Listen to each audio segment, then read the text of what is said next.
I wanted to ask first off, Mario, so you've been making these stop motion marbles videos for going on 6 years, I believe, with your stop motion marbles channel. What's been like the biggest lesson or some of the biggest lessons you've learned along the way about creating these stop motion films? Well, there are some huge lessons I have learned because I do almost everything. I write, I direct, I animate, I edit. So I think I have learned some huge lessons from doing everything. And of course, I have taken some courses in these 6 years. So I have a brand new idea of what a stop motion movie is. And this was by far my biggest achievement because I used to do only 10-minute short films, but this one is 1 hour long. So I had 2 years to work on this. I can imagine that as a young person growing up, did you used to do this kind of things as a 5 and 6 year old with your Marvel toys? Yeah, most probably because I was a fan of Spider-Man. My first movie I watched was the 2002 Spider-Man Sam Raimi movie, and I was in love. I was like 3 years old, so that was another level experience for me. And then I found out that I was a film lover, so I wanted to act, and I acted in theater for a long time, but then I just focused on the directing. Directing is my main focus, but pulling this type of animations up, I had to do almost everything, but I really love the directing process. That's my favorite part.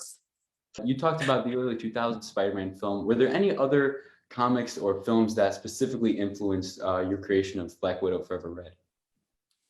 Well, I think the MCU is a good influence, but also Darren Aronofsky. I love his movies, and I love the way he develops his story and his characters, and in the end, it's just a tragic story. And I just thought, well, I have to do this with Marvel. I can't imagine doing a film of this length in stop motion. Could you give us an idea of how long it takes to do a scene, or how much film or how much time could you normally expect to get done in a single day or a single session? Well, everything depends if it's a dialogue scene or an action scene, but usually I make like 3 to 5 seconds per day. And if it's a dialogue scene, maybe I can shoot more than 5 seconds. And if it's a very difficult action sequence, I may just shoot a single second, you know? It's very difficult, but it's very fun. And I'm used to it after 6 years doing it. Sometimes it's very difficult, but I pull it off. I have to pull it off. If I don't pull it off, everything goes outside, you know?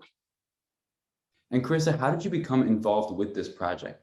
I actually think I got in touch with you guys on, it was either backstage or I got in touch with you guys on Fiverr. I forget exactly how I got involved. It really just started out as like a for-hire thing, and it's become a lot more than that ever since. I'm honestly just happy that I got chosen, to be perfectly honest with you. I really feel honored that I got involved in this project because this type of venture is something I've wanted to do for a very long time, even before the quarantine happened.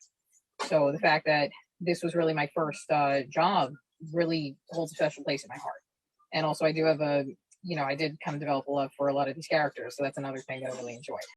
Anthony and James, how did you guys first become involved in this project? I think I was doing submissions on Backstage, I do believe. And when I seen it, I love doing animations, and in between paid gigs, you'll see a script and it's a young guy and There's a little cachet that you can utilize in the script. And he sends, well, here's the piece, James. Can you voice this? He bounce it back to me. I love it. All right, let's go with it. So I recorded it in my studio to what I thought was where he was, his perfection. It wasn't a Zoom meeting or a Zoom direction. I sent it back to him. He loved it. Some things the universe just drops it right into your lap. And so is this. And I do enjoy, again, working on projects such as this, and being a part of the Geek Festival, or literally the Canadian version of Comic Con. So it's a great networking tool, and you meet a lot of great people. Yeah, and for me, I guess it's sort of similar. I actually, Mario, I think Mario knows this. I actually have been a character animator for years. I've worked quite a few studios on some pretty significant productions in the past too, on the other side as an animator. And when I saw Mario's project, I just thought, hey, that's so cool. That's amazing. I totally will always support projects that I see that if I can, or I'll find someone that can be involved and try to encourage them to get involved, because it's one of the most important things that we can do is support all matters of projects in every sort of level that exists, especially if you have production experience, to help people to sort of mold that structure that to make these things work more efficiently as well.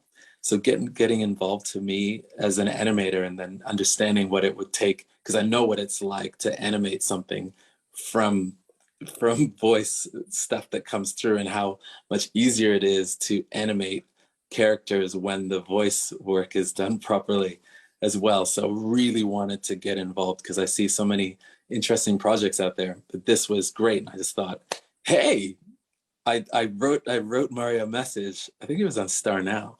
I'm like, hey, I want to get involved. I want anything. Just let me do something in there. I mean, I'll help you do whatever it is you do.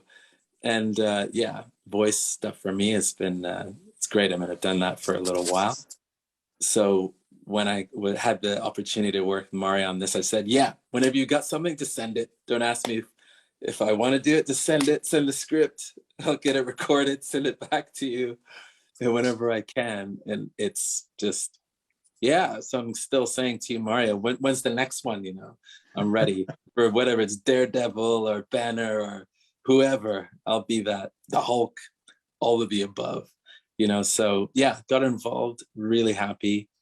And yeah, it's just a case more or less of seeing the opportunity, asking if you need someone, sending audition material, getting positive feedback, getting involved, sending it back through, finishing the whatever lines I had, waiting for it to be finished animated.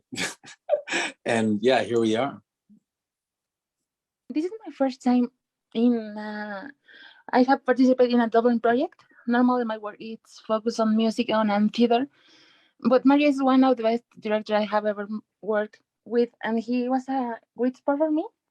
And yeah, well, I know these are very difficult for us because the audience can't see us, and the voice is a very important part of the project. And yeah, that's my experience for this project. What have you learned about yourself through the making of this film? Well, for me, that I'm really patient and that I'm willing to finish the things, because yeah, with the pandemic, I originally had like a 15-minute version, and with the pandemic, I just went nuts. And when I was filming it, I was like, no, this is 1 hour film. I don't know if I'm going to pull it off, but I said to myself, I have to be patient. I have to finish this. And that's where I learned that I'm very, very patient and willing to finish things. What have I learned about myself? That yeah, like I said earlier, that the circle of growth is just very important, and just to be at different parts of that journey and being able to cycle back through it again vicariously through Mario is really awesome. So just the working with other people is really important. Collaborations are fun. It doesn't have to be about budgets and timelines, like really tight deadlines. If you allow creativity to be the driver and encourage each other to never quit or to give up. Sounds like a cliche, but it is 100% when it comes to projects. Even if it takes you 15 years to finish something, if you actually continue to do it, and then 15.1 years later, you finish it, and all of the other people that were saying, oh, I'm going to do this thing, it's going to take me like a week, I'm going to do it, it's going to be great, and then they never do it. Yeah, you know, the turtle, you know what they say, the tortoise, the turtle, the terrapin, whatever, 4 legs and a shell full of animation, that you're going to win. You just have to keep going. And what have I learned? I've learned that is 100% true. Encouragement is important. Collaboration is important. Not stopping is even more important, you know? So it's like that. I'm reminded of the life that I'm living in a poem.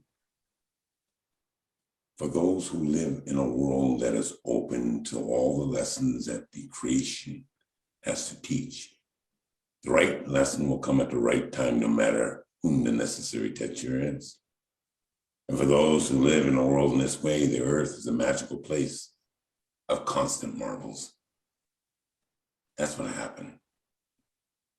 I didn't know what I was getting involved with, really, you know, it's a voice piece, and I get this. Exercise my chops on something I really like. But you know, you go in with a humble heart. Humility allows us to inherit the wisdom for each moment. And it just came together. I made some new friends. We're going to be doing some more stuff, definitely. All right, the world's seen it and they like it. So thank you, Mario. Thank you, Anthony, Mark, Thomas.